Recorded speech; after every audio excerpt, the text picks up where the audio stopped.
Shantes. Ayan, dahil ang daming nagtatanong kung ano ang gagawin pagkatapos nating mamuhunan ng 999 sa TWC. Ayan, so as you can see, pagkatapos nating mag Gcash, mayroong lalabas sa ating message na click at congratulatory message. Tapos sa baba, merong anong tawag dito? Merong TWC dashboard. So, pipindutin lang natin yan. Mapunta tayo sa ating dashboard. Ngayon, pagkatapos nating mapunta doon, natapos na natin yung onboarding.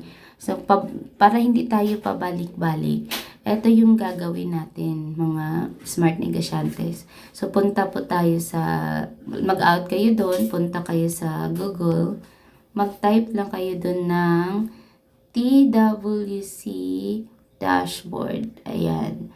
So, malalabas na si TWC login. So, ako, dahil naka-login na ako, ayan ang lalabas. So, meron ding pa-message ka sa iyong sponsor. So, pindutin mo lang yung contact me.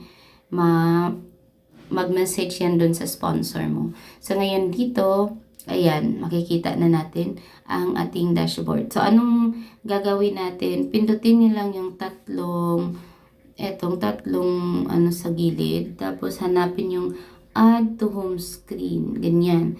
So, create a shortcut. So, pag lagay nyo ng add, eto na-add ko na kasi siya. So, pag pindot nyo ng add, ang makikita nyo dun sa inyong home screen ay ganito na. O, ayan.